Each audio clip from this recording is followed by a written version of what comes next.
Há uma importantíssima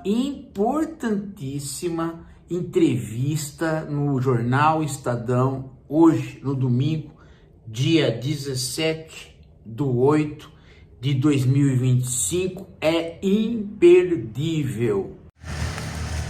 Segunda-feira, 18 de agosto de 2025, meio-dia. Essa entrevista que o professor Paulo Graudelli fala é com o professor Philip Fernside. O Cássio Pereira já havia me mandado mais cedo o link da entrevista.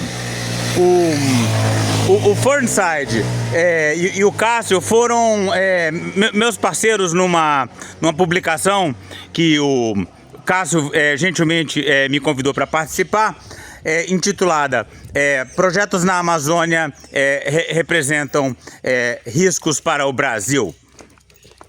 Junto também com Domingos de Jesus Rodrigues, Riscos para o Brasil e o Mundo, publicado na revista Bioscience. É a entrevista com o americano, que é aqui do INPA, do nosso Instituto Nacional de Pesquisas da Amazônia, o Philip Fernside. O Fernside, ele trabalha aqui no INPA e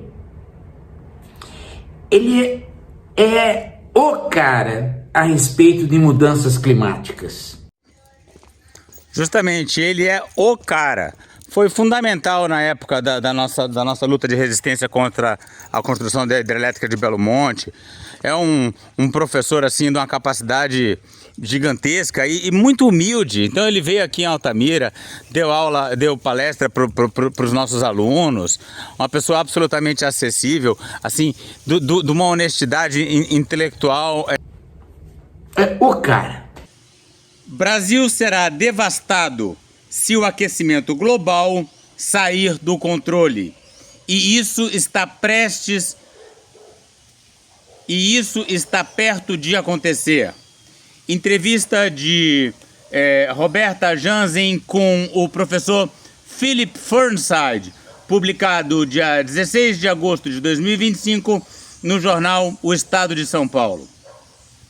Para o americano Philip Fernside, Nobel da Paz, considerado um dos maiores especialistas no mundo em Amazônia, o Brasil deveria liderar as ações contra as mudanças climáticas e não apenas cobrar outras nações.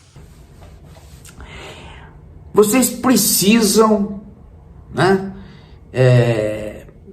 ler essa entrevista com muito cuidado, gente. Não precisa mais, não precisa ler, por quê? Porque eu já li para vocês, e eu li em voz alta e vocês vão escutar aqui nesse vídeo. Aí o povo fala, o Rodolfo não lê, lê sim, e li para você não precisar ler. Então, aí o que acontece? Como a minha leitura que já foi bastante longa, o artigo é grande, juntando com o vídeo do professor Paulo, já tem 40 minutos de vídeo sem eu colocar nada. Então, para não ficar longo demais, eu já vou avisando que eu vou reduzir os meus comentários ao mínimo possível e vou deixar mais o Philip Fernside dialogando com o professor Paulo Graudelli. O biólogo americano Philip Fernside, do Instituto Nacional de Pesquisas da Amazônia, é um dos maiores especialistas do mundo em temas sobre a floresta amazônica e as mudanças climáticas. Às vésperas do início da Cúpula do Clima das Nações Unidas, a COP30, no Brasil, o cientista critica o governo brasileiro por não liderar as discussões globais para a redução das emissões e não dar devida importância ao problema. Segundo ele, o colapso da Amazônia teria impactos em todo o mundo, mas seria especialmente grave para o país. O Brasil será devastado se o aquecimento global sair do controle, afirmou o pesquisador, que ganhou o Nobel da Paz em 2007, junto com outros cientistas, pelos esforços contra o aquecimento do planeta. Sabe aquele Nobel da Paz tão famoso do Carlos Nobre? É isso, é junto, né? Foi coletivo. A diferença é que o Fernside fala, não pode construir hidrelétrica na Amazônia. E o Carlos Nobre fala, fazer transição energética, sem citar a questão das hidrelétricas. O Fernside fala, não pode expandir a área do agro. Aí o Carlos Nobre vai e fala, tem que fazer a pecuária regenerativa, né? É como se fosse o gênio, sabe aquela coisa dos irmãos gêmeos, né? O bom e o mal. O bom, evidentemente, é o professor Fernside. Eu tô aqui falando isso, mas já pedindo licença pro Rodolfo Salmo por invadir uma área temática do canal dele, mas em compensação, né, para compensar essa minha invasão, eu quero recomendar o canal dele, né? Vocês repararam que na hora que ele fala, eu quero recomendar o canal dele, tem uma voz feminina que grita lá atrás, uma coisa tipo, é a doutora Mariângela Cabelo. Eles juntos formam uma espécie de casal 20.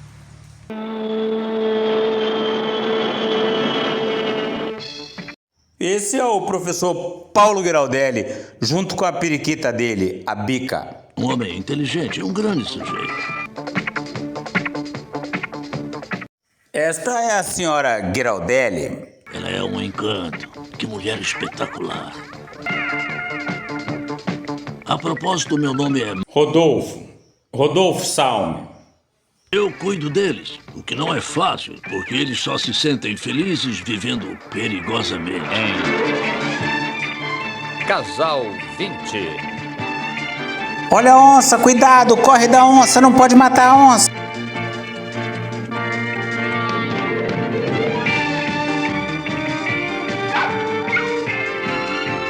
Meu Deus, onde aquela periquita se meteu?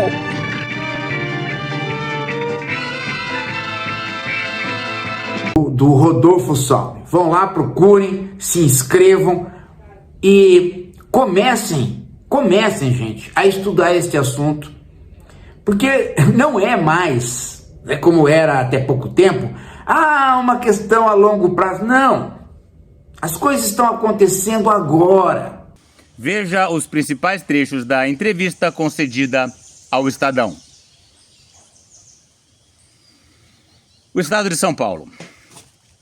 O Brasil tem apresentado posições contraditórias diante do combate às mudanças climáticas. Vamos sediar uma COP em novembro e deveríamos estar à frente das negociações para a redução das emissões. Mas parte do governo defende explorar petróleo na foz do Amazonas e a construção de uma estrada cortando a floresta. Então, como eu tenho pouco tempo para falar, né, que tem muito professor Paulo e muito Fernside, eu vou usar esse esquema aqui para explicar o que está em jogo, né? Além de falar sobre contra as hidrelétricas na Amazônia, contra o problema da Ferrogrão, da BR, que o professor Fernside não tem papo mole, né? Ele até coloca uma discussão política, mas o principal é defender essas questões, né? E o Paulo Giraldelli mesma coisa, né? Defendendo a questão da ideia de santuário, né? Então, eu vou explicar o posicionamento político do professor Philip Fernside, do professor Paulo Giraldelli e o meu posicionamento de uma forma bem esquemática, né? Olha só. Então, primeiro, o Fernside, ele acredita...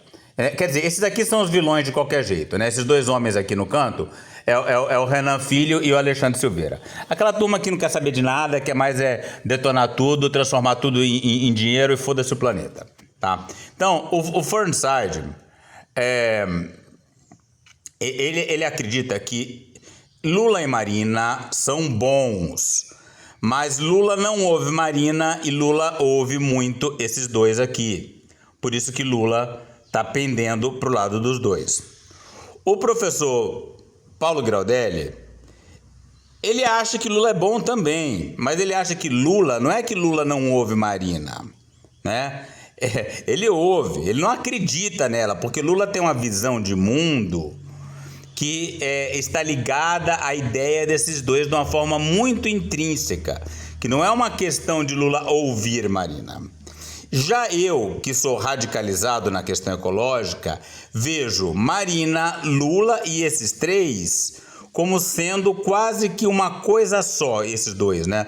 Lula, Marina e esses dois aqui são uma coisa só. Então eu olho e vejo os três lá, como quem fala, esse é o homem branco destruidor que está acabando com tudo, né?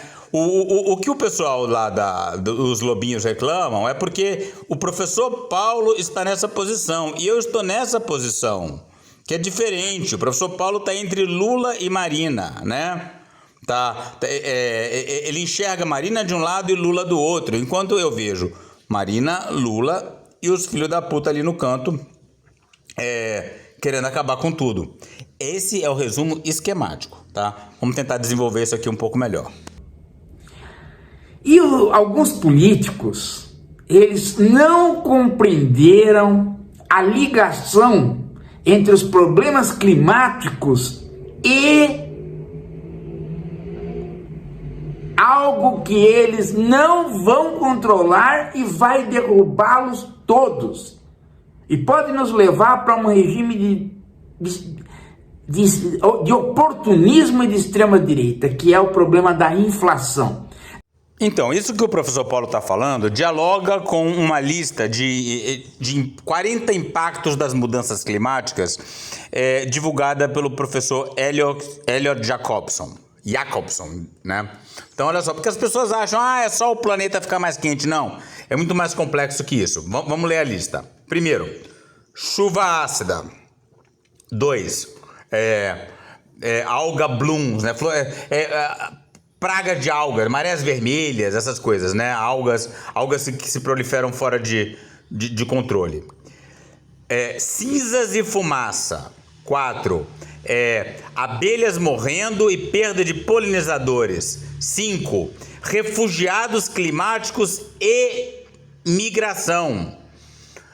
Branqueamento de corais, falha de colheitas, desmatamento, desertificação, doenças, pandemias, secas, lagos secando, rios secando, mudança no eixo da Terra, terremotos, tsunamis e vulcões, frio extremo. Agora o que o professor Paulo estava falando, colapso financeiro, fogo, enchente, rebeliões por causa de comida e água, ar poluído, ondas de calor aumentando em frequência, poder e destruição, fome, né? Colapso da infraestrutura, derretimento do Ártico e da Groenlândia, derretimento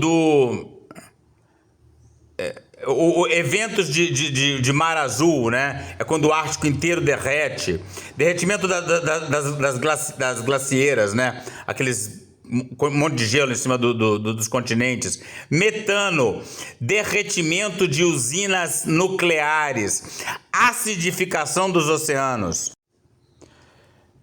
destruição da camada de ozônio, perda do permafrost, instabilidade de preços e inflação. É disso que o professor Paulo Giraldelli está falando. E segue com outras coisas sociais: desemprego, pobreza, guerra e terrorismo. Da inflação de alimentos, subida de preços. As pessoas não se dão conta disso. Elas acham que a questão do clima é uma questão do verde, de cuidar de animalzinho, de cuidar de árvore, de não matar as plantinhas, né? Não! É uma questão de poder ter alimentos e não poder ter alimentos. Poder ter alimentos caros e, portanto, alimentos que criam inflação e que criam a insurreição política. Obviamente, o governo não é unificado. Tem o Ministério do Meio Ambiente e Mudanças Climáticas, que tem posições claras de redução das emissões. Mas praticamente todo o resto do governo está do outro lado. Os 3 ministérios com maior impacto no meio ambiente são Minas e Energia, Agricultura e Transporte, todos controlados pelo Centrão, que tem um longo histórico de não apoiar as causas ambientais. Pois é, essa turma do Centrão que está na extrema direita do meu desenho aí, representado pelo Alexandre Silveira e pelo Renan Filho. Essa turma aí nem se discute, isso aí é vilão, é pior do que o Coringa do Batman, né? É o que há de pior, eles são o ó. O grande debate é o que são Lula ou Marina, né? Porque a gente fala do colapso, da Amazônia, não sei o quê, mas a narrativa política é inevitável. Aí o Estado de São Paulo pergunta, o senhor poderia exemplificar? O Ministério dos Transportes quer construir a BR-319, rodovia que ligaria Manaus a Porto Velho, passando pelo meio da floresta amazônica, com enormes impactos ao meio ambiente. O Ministério da Agricultura está subsidiando o plantio de soja e transformando áreas de pastagem em áreas de plantio de soja, o que é um dos grandes motores do desmatamento. E o Ministério das Minas e Energia, por sua vez, quer explorar o petróleo na foz do Amazonas e em outros lugares do litoral.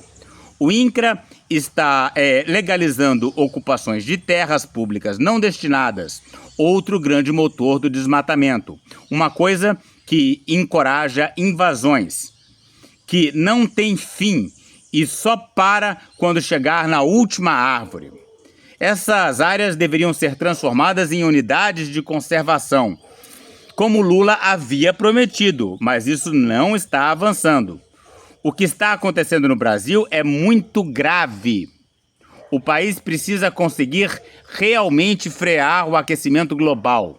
O Brasil está devastado e se isso sair de controle, o Brasil será devastado se isso sair de controle e está muito próximo de acontecer.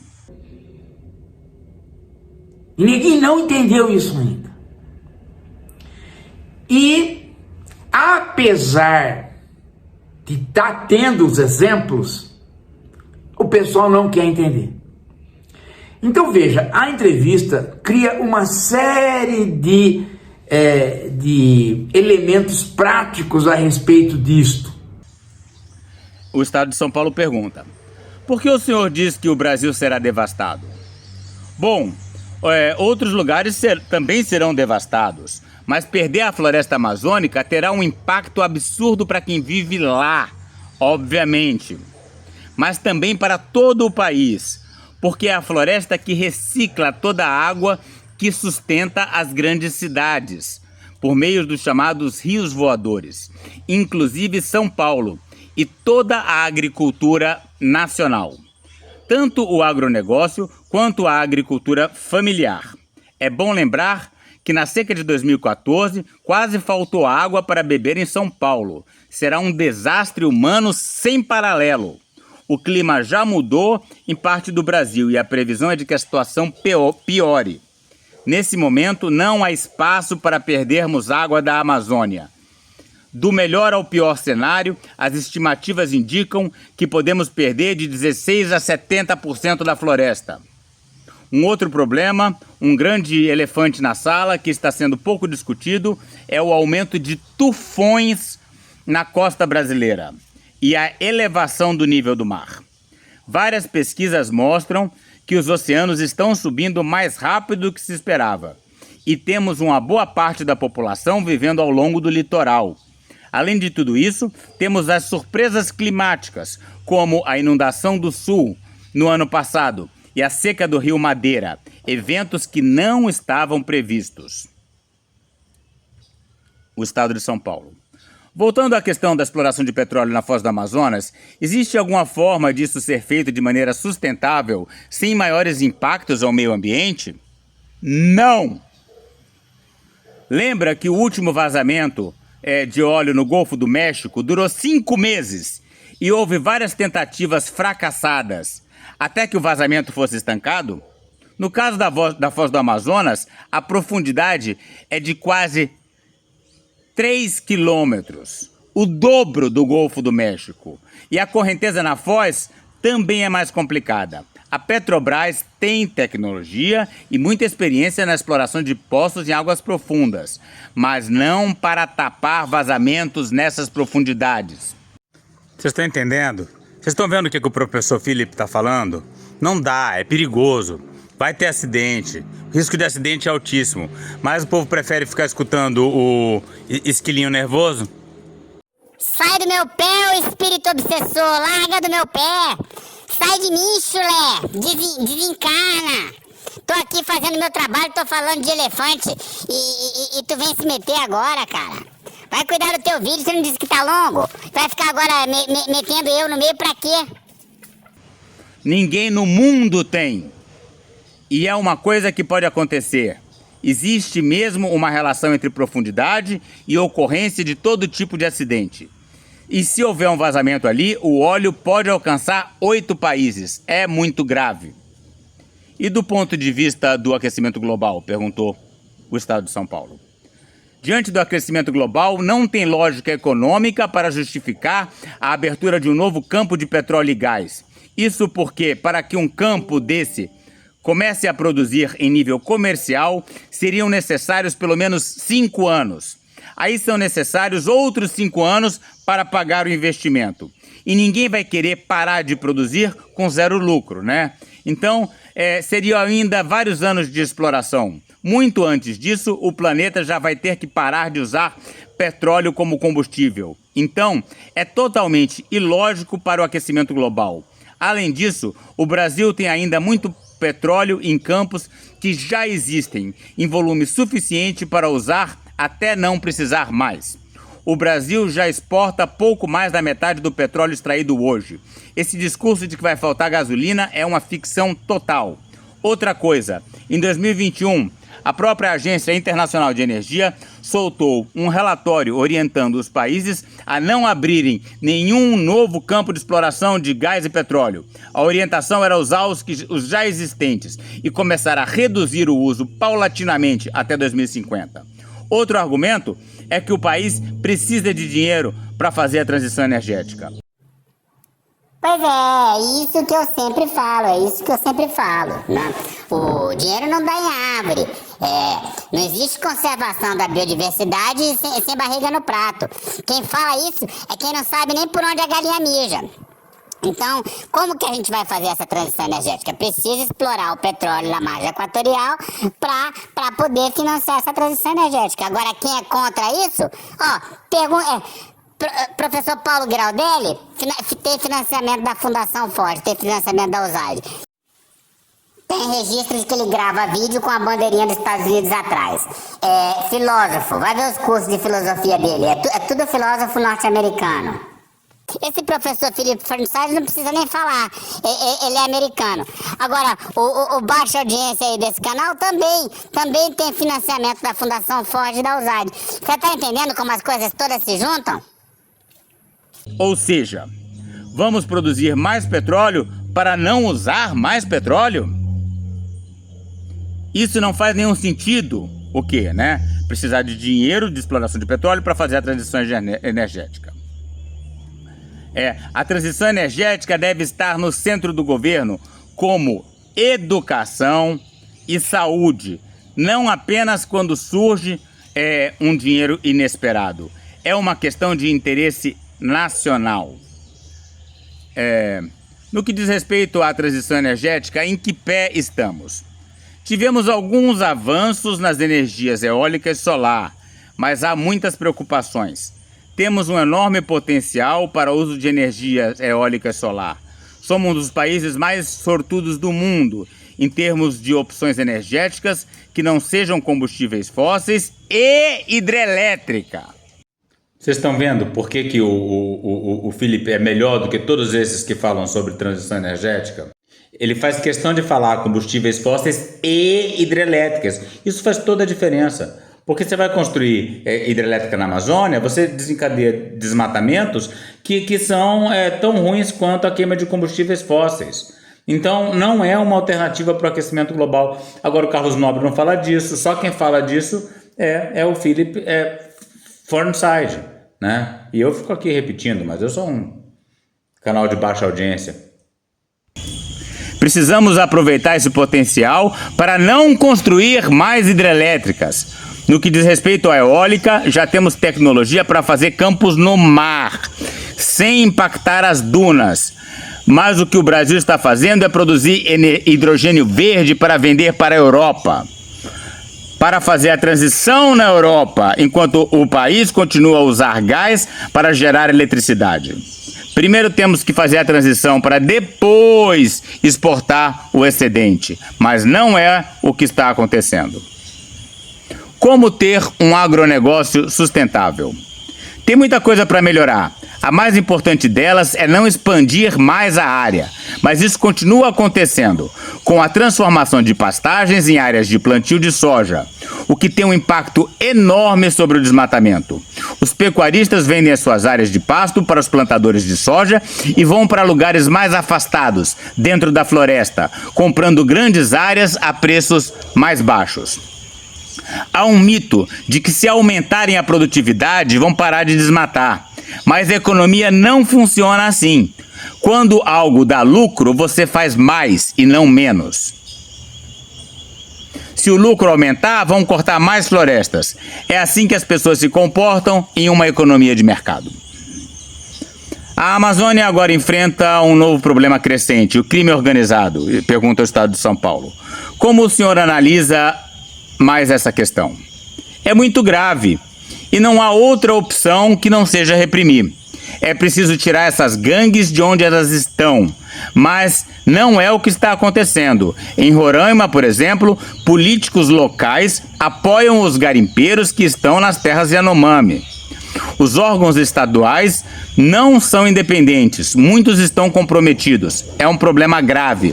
Somente a Polícia Federal e IBAMA tentam reprimir, mas não os órgãos estaduais. O Estado de São Paulo. A saída dos Estados Unidos do Acordo de Paris enfraquece muito o contrato. É possível reduzir as emissões sem um dos maiores emissores? Quem vai liderar esse processo? É gravíssimo que os Estados Unidos tenham saído, mas não dá para esperar que Trump saia de cena para começarmos a combater o aquecimento global ou estamos fritos. O resto do mundo precisa começar a reduzir as emissões e agora a COP é o espaço para isso.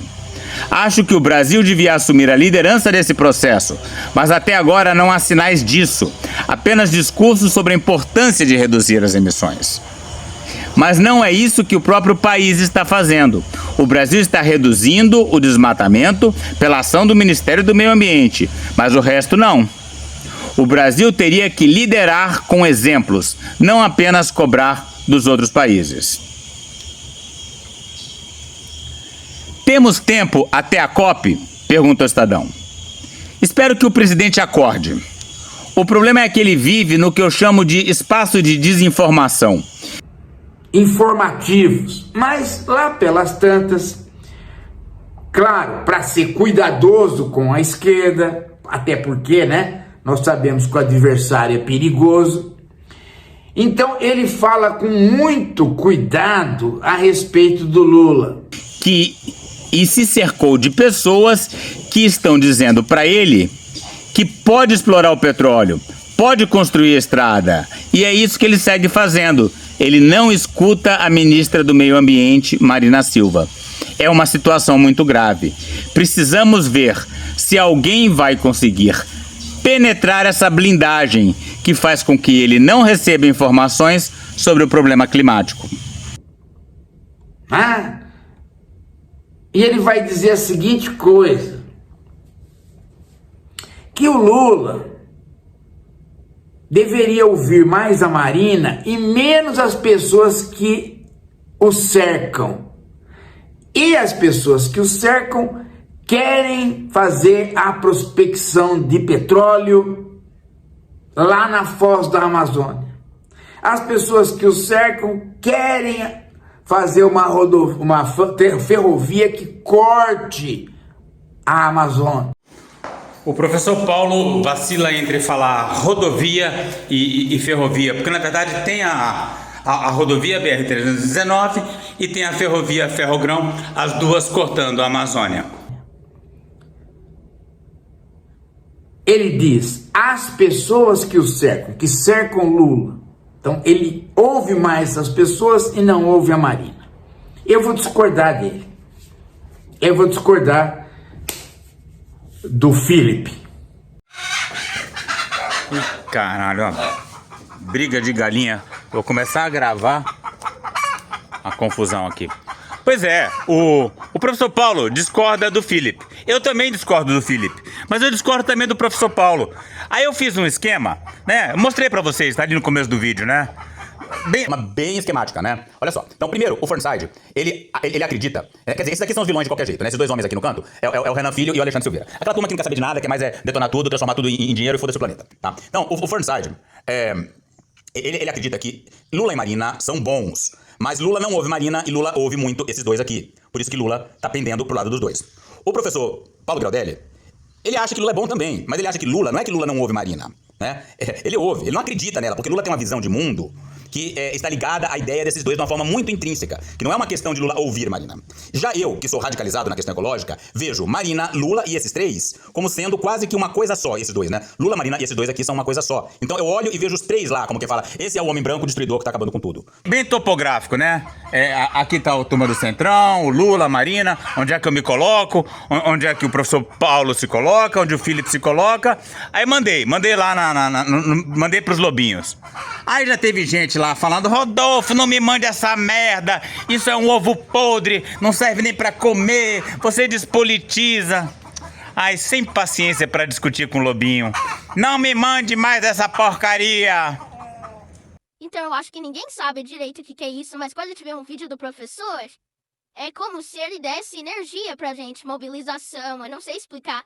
Mas mesmo quando o professor aborda os problemas mais insolúveis possíveis e de gestos possíveis, a gente consegue sentir energia pra tentar combater aquilo e lutar contra aquilo. Eu acho que é uma coisa mais de sentimento. E quando eu vejo seus vídeos, né, não os atuais, né, apesar de você trazer muita piadinha, muita coisa, é como se você sentisse vontade de não fazer nada, sabe? Pra tentar mudar as coisas, mudar o mundo. Ele é bem desmobilizador nesse sentido. Lembra um pouco os discursos do Pondé, não no sentido do conteúdo, porque você tem conteúdo pra dar. Eu acho que a questão não é o conteúdo, eu acho que é o sentimento que ele passa. Eu não sei. Eu não sei porque você passa isso, mas a gente não consegue se sentir, tipo, com vontade de fazer as coisas dentro do seu vídeo.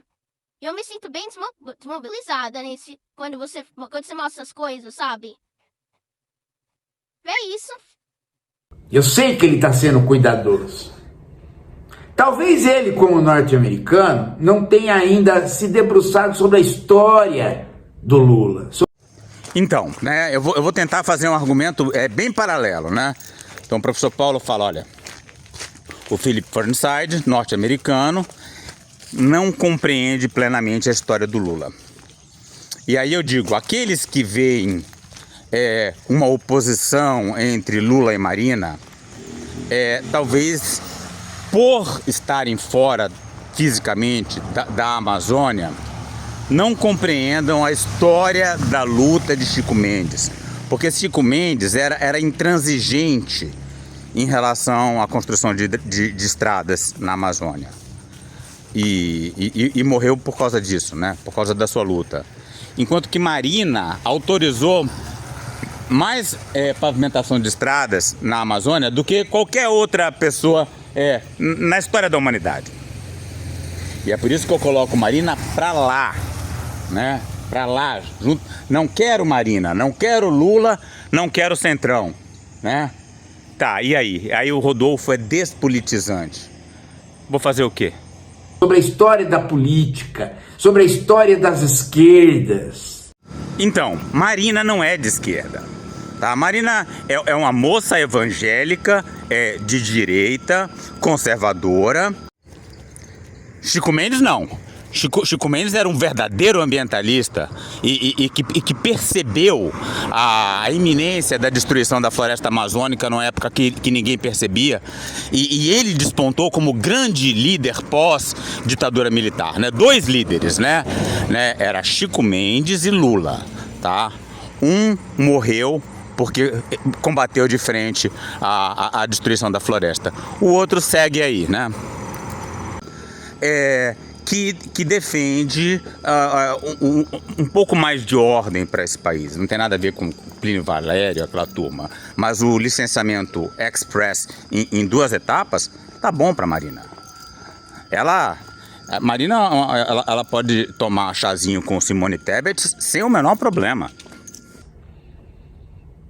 Até porque, né, dado que ele é um especialista em ecologia, talvez ele tenha menos afinidade com a política. Agora que era hora de pegar aquele meme do Robert De Niro, né? Do Taxi Driver, que ele fala: Are you talking to me? Are you talking to me? Who the fuck you think you are talking to? Né? Tá falando comigo? Porque o professor Paulo Graudelli tá falando com o Philip Fernside, né? Ele é da ecologia e, portanto, talvez ele tenha menos afinidade com a política. Isso vale para mim também. Eu também sou da ecologia. Eu não sou da filosofia. Não adianta a lobaiada querer que eu fique explicando a semiotização do capitalismo, que não é minha. Por isso que eu colaboro com o professor Paulo Graudelli, mas o meu discurso nunca vai ser igual ao dele. Mas o sentido da política prática ele tem. Ele não está querendo alfinetar o Lula. Está dizendo, bom, ele escuta mais umas pessoas e não escuta outras. Isso, exatamente. Ele é pragmático, né? Ele não é colapsista. Ele não gosta de falar, vai acabar, não sei o que, não tem jeito. Não, ele não é. Essa não é a dele. Ele quer deixar uma contribuição real, né? Aí o pessoal fala: e Rodolfo, qual é a tua contribuição? O que você quer? O que você quer com esse teu canal? Desculpa, gente, não sei responder o que eu quero. Eu acostumei. Eu faço vídeos, tá? Hoje eu tô fazendo aí, olha, eu comecei o vídeo de manhã cedo, já tá ficando de noite, o vídeo ainda não tá pronto. Também dei aula no meio. O que eu quero com isso? Sei lá, cara. Vocês são meus amigos, eu vejo as mensagens, eu gosto. Acho legal participar do grande debate. Agora, o que eu quero com isso? Porque o professor Paulo conseguiu juntar uma turma, lutar na época do Bolsonaro. Não, o que eu quero? Sei lá. Eu planto umas árvores aqui, ó. Talvez eu consiga dinheiro para fazer uma coisa no Caiapó, mas não me cobre ser a mesma coisa que outra pessoa que não sou eu. Como eu não gosto desse negócio de indireta, eu tô falando com uma pessoa específica. É um J. Carlos. J. Carlos que andou me dizendo mensagens desaforadas e diz que meus vídeos não valem um pum. Porra. Vou discordar dele. Eu vou discordar. Lula, ele escuta a Marina. Ele escuta até demais. Qual é o problema então? O problema é que ele tem que enfrentar o Centrão? O problema é que ele está em minoria? Não, gente. O problema está em que Lula não acredita na Marina. Esse é o problema. Então eu diria que a Marina não acredita no Chico Mendes, porque Chico Mendes não falava condicionante para pavimentar a estrada, não, ele falava não pode ter estrada. E Marina já autorizou a BR-163, que passa bem ali, né? E já está assinando a BR-319. Então Marina não acredita em Chico Mendes. O Lula não acredita na Marina, porque o Lula pertence a uma formação de esquerda que tem a ver com uma doutrina do século XIX, que é a ideia de progresso. Por isso que uma parte da esquerda, ou hoje quase toda ela, se autodenomina de progressista. Deixa eu contar uma história para vocês.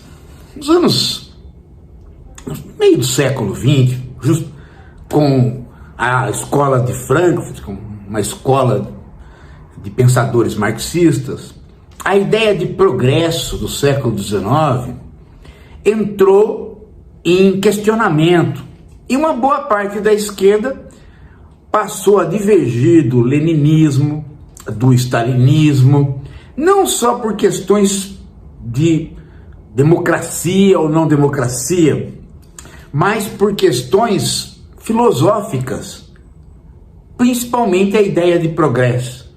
A esquerda progressista absorveu do século XIX a ideia de que mais tecnologia, mais ciência voltada para a tecnologia, mais obras, mais grandes obras iriam sempre melhorar a vida na Terra.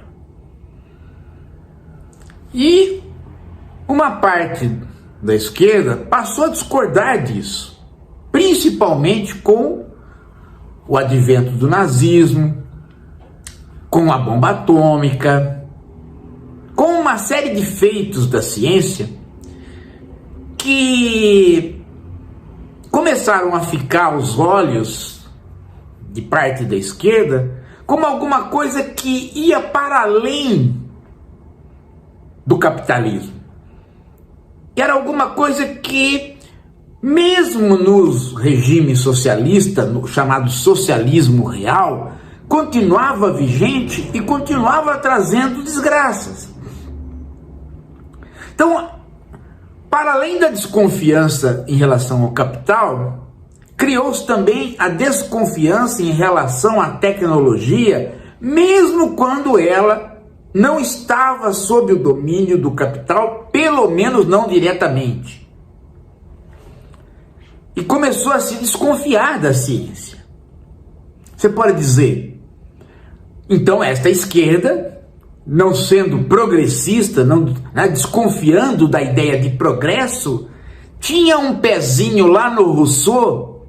Sim, porque o Rousseau, antes do século XIX, já colocou aí, uma interrogação em relação à ideia de progresso, de cultura, da própria sociedade. Então você tem aí, digamos assim, um pensamento plural na esquerda. Quando veio o neoliberalismo no final do século XX, o embate contra a esquerda foi tão violento que a esquerda perdeu a sua pluralidade, principalmente após a queda do muro e o fim da União Soviética. A direita cresceu tanto que a esquerda acabou se unificando e as diferenças internas que eram tão importantes praticamente desapareceram. Então, final dos anos 90 para começo aí dos anos 2000, você via stalinistas e frankfurtianos juntos, quase que esquecendo os seus grandes debates, para unificar forças contra o neoliberalismo. E agora com a internet, principalmente na última campanha aqui no Brasil e também nos Estados Unidos, contra as forças reacionárias que surgiram no chamado período pós-crise, pós-crise do subprime, pós-crise de 2007, 2008, que deu em Trump e Bolsonaro. Uma boa parte das pessoas que se identificaram com a esquerda não sabem dessa história. Então, olha aí, ó. Tá vendo aí? Que narrativa bacana. Eu vou olhando aí, eu vou aprendendo. Aí tem gente que fala, ó, tá vendo? Isso aí, porque o Rodolfo não faz isso, não faço isso, porque não é esse o meu papo. Vocês me desculpem. Eu sou eu, é isso aqui, ó. Essa baixa estatura aí que vocês estão vendo. Gostou é isso, não gostou, sinto muito. Eu faço outras coisas. Sabe o que eu faço? Eu entro no mato mais profundo possível. A terra indígena Caiapó, chega lá, ainda vou pro Pincaiti, chega lá, ainda quero ir pra cachoeira. Eu, assim, sou muito diferente do professor Paulo. E por isso que é tão complementar. O professor é urbano. Ele falou, nem pra sítio eu vou, ele falou quando eu disse, bora lá ver o negócio da onça, vamos ali ver por que não tem jeito, que precisou matar a onça. Eu entendo a fala do professor. que fala, não, para aí, se a Amazônia é um santuário e a onça é parte do santuário, ela não pode ser morta, beleza, né? Isso é um ideal, né? Aí se eu falo que a onça é uma realidade, o pessoal já fica me chamando de pondê, né? Você viu porque o Lobinho me chamou de pondê? Porque fica com o negócio de realidade. Não, eu entendo. Eu entendo que se a gente começar a matar a onça e tratar a onça como uma praga, uma hora não vai ter nada. E vieram para a esquerda e adotaram... somos progressistas. Nós aqui sempre dissemos, não somos progressistas. Justamente, e é aí que eu me encontro mais do que nunca com o professor Paulo. Porque esses que se dizem progressistas são os que eu mais detesto. É o Galãs Feio, é a Rita Cabrita, como é que é? O Calma Urgente, Meteoro, né? Aí agora o Felca é o novo progressista. Aí quando eu fico puto com esse povo, o pessoal fala, o Rodolfo fica entrando nas tretas do Giraldelli. Não, isso aí já é uma treta minha. E recuperamos essa história para dizer que antes do neoliberalismo havia uma divergência grande entre progressistas e não progressistas, e nós éramos da esquerda não progressista. Nós não fazíamos nenhuma idolatria da ideia de progresso. E agora nós estamos sendo obrigados a recolocar estas divergências para alertar as pessoas que o Lula pertence a uma formação de esquerda progressista. Ele vê grandes obras, desenvolvimento tecnológico, ciência, ele vê tudo isso como coisa boa. E a Marina Silva tem uma visão de mundo de direita neoliberal. Ela acredita na concessão de florestas públicas para a empresa madeireira fazer o manejo florestal sustentável, né? E a terra é um lugar para ser dominado. E se tiver algum defeito ali ou aqui, é questão do bom uso do instrumento e dá para consertar. Esse é o típico pensamento progressista. É um pensamento do âmbito do positivismo do século XIX que adentrou para a esquerda e que percorreu todo o século XX com estas distinções que eu falei, principalmente a da escola de Frankfurt. Você não pode pensar, né, em Adorno, em Marcuse, em Benjamin. Tá vendo esse monte de pensador aí que o professor Paulo tá citando? Adorno, não sei o quê. Nunca li nada, não conheço, eu sou de biológica, gente. Você tem que ler Deleuze. Por favor, né? Fala sério. Eu vou ler o Mito de Prometeu, Sloterdijk, o Sloterdijk, como diz o Rinaldo. Mas aí eles são de casa mesmo. Eu sou de biológicas. Em Horkheimer como autores progressistas, eles foram críticos da ideia de progresso. E foram engolidos pela esquerda tradicional progressista no embate com o neoliberalismo. Mas agora que o neoliberalismo já entrou em crise, já produziu esta reação de extrema direita, já estamos aí, nós podemos voltar a discutir essas divergências entre a esquerda para dizer que o Lula pertence a uma formação de esquerda progressista e ele não consegue acreditar que não exista desenvolvimento sustentável. Ele acha perfeitamente possível do que, se você põe a tecnologia para funcionar, se ela der algum problema, tudo é uma questão de intenção. A política vem e ajusta. Não dá certo, gente. Há coisas que depois que são detonadas pelo progresso, elas não são mais ajustáveis pela política. Exatamente.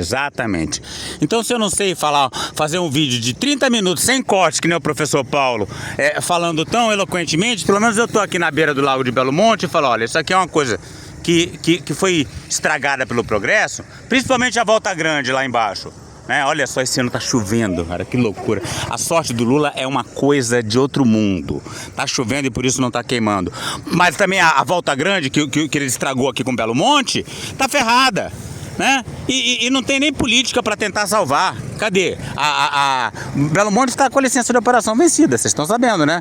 O problema é que dá para continuar operando com a licença vencida, né? Então é isso. E quando você vai ajustar, o estrago já está feito.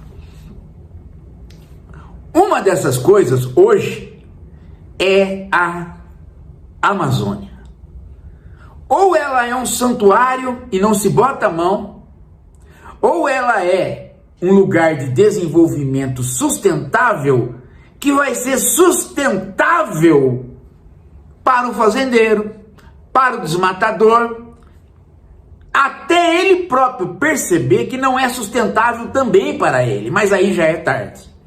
Porque aí ele já desmatou, ele já criou as estradas, ele já trouxe toda a civilização e os erros dela para a Amazônia. E em nome de que ali deveria haver um povo amazônico que deveria ter as benesses que existem aqui no sul. Mas as benesses que existem aqui no sul só existem porque a Amazônia está intocável. Porque a hora que ela for tocada e houver uma diminuição da água dela, ela vai gerar problemas que vai tornar todo o Brasil um lugar muito ruim de se viver. Com catástrofe atrás de catástrofe. Com catástrofe que vão gerar falta de alimentos. E com falta de alimentos, as insurreições políticas normalmente de direita. Estamos avisando, mas você não bota isso dentro da cabeça do Lula, nem que você abra a cabeça dele e ponha através de um programa de computador. Não vai. Não vai. Não vai. O Lula é aquele cara que ele vê a bomba atômica e ele fala, não, a bomba atômica, né? Mas a bomba atômica, pela bomba atômica, não é má. O problema foi ter soltado ela. O Lula pensa em grande parte como o Mário Sérgio Cortella, com a ideia de intenção. Aqui tem uma faca. A faca não é boa nem má. O homem é que pega a faca e fura o outro. Isso não funciona. Isso funciona para o instrumento. A maquinaria, principalmente a maquinaria que cria maquinaria, não funciona como instrumento. Ela é um ser que extrapola a instrumentalização. E ela passa a nos instrumentalizar. E como o capital tende só a crescer e precisa dela, ele, tendendo só a crescer, ele faz com que ela se desenvolva sem controles éticos. A não ser que você tenha uma rápida conscientização de direita e esquerda em relação aos problemas. Mas isso, gente, é muito difícil de alcançar.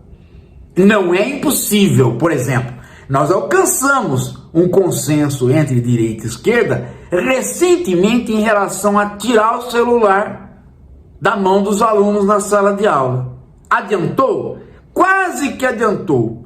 Mas não adiantou muito, por quê? Porque o Feder, secretário de Educação aqui em São Paulo, reintroduziu não o celular, mas o tablet e internetou todo o trabalho do professor. Então ele, né, trouxe de novo tudo para o interior do controle algorítmico. E até pior. Então, a direita, gente, não pensa. E a esquerda, que poderia pensar, está pensando errado. Então nós temos que repor o debate e forçar o debate. Por isso que é importante o canal do Rodolfo. Por isso que é importante denunciar aquele rachabunda que mata boto cor-de-rosa. Que é amigo de quem? De quem? Do Felca. Escreve lá, Felca e Richard Rasmussen.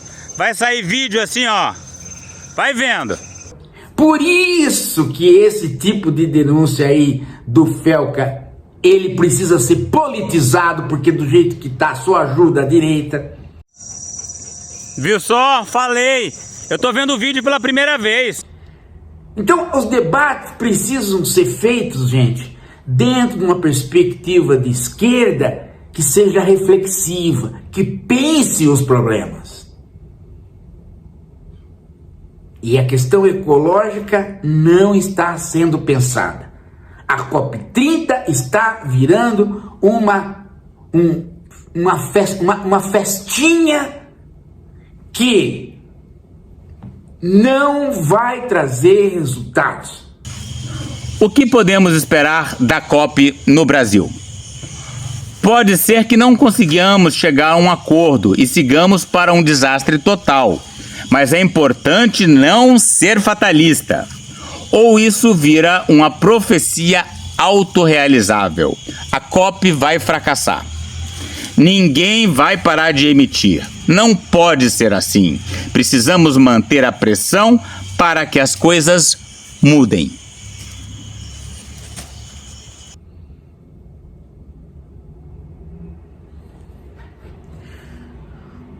O Brasil, gente,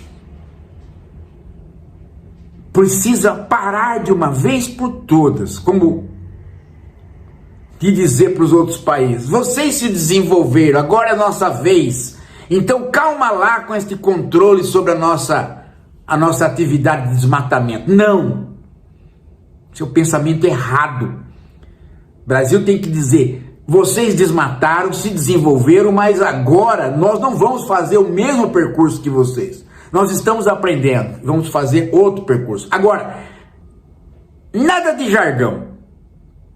Ah, porque daqui a pouco aparece um jargão e ele vira salvação sem a gente pensar. Não, tem que refletir sobre tudo. Por exemplo, esses dias, energia eólica é a energia limpa. Aí eu fui ver os campos de energia eólica no Brasil, todos eles lá no Nordeste foram criados em cima de lugar que eles desmataram para criar o campo. Ora, tá? Então é isso que eu tenho para dizer para vocês, gente. A reflexão, a teoria, ela é cotidiana. Não adianta ter, né, eu sou de esquerda e tenho uma doutrina, então tudo está resolvido. Não, não. Eu sou de esquerda, tenho uma doutrina, quero justiça social, mas eu tenho que pensar caso a caso. Porque senão eu sou engolido pelos jargões, eu sou engolido pela palavra fácil, eu sou engolido pelos meus preconceitos, eu sou engolido pelos meus conceitos que foram ultrapassados. Então o problema do Lula não é ele não ouvir a Marina, é ele não acreditar que aquilo que o IBAMA fala, que o INPE fala, não é brincadeira. Vai acontecer e se descuidar, pega ele ainda no governo se ele for eleito. Tomara que seja. É isso, gente. É por isso que a gente quer que vocês estudem. É por isso que a gente chama a esquerda reflexiva, para entender o nosso tempo. E é por isso que a gente fez o Capitalismo 4.0, para você entender o nosso tempo. Não pegou, não quer estudar. Quem, eu? Então você está precisando de uma boa solva, tá? Porque não é possível, gente, você querer ser de esquerda e não estudar. Você tem que entender o nosso tempo, e tá aqui a chave. Pega, estuda. Cadê os grupos de estudo? Fizeram? Chamaram para live? Ainda não. Estão esperando o quê? Ai, professor, eu tenho 60 anos, eu não posso estudar. Você tem que apanhar. Ué! Você tem que apanhar na bunda se você fala uma coisa dessa. Quanto mais velho, melhor. Melhor, gente. Você tem mais experiência para ler. Daqui a pouco a gente volta. Pega o livro aí pra mim, coruja. Cadê o livro? Cadê o livro?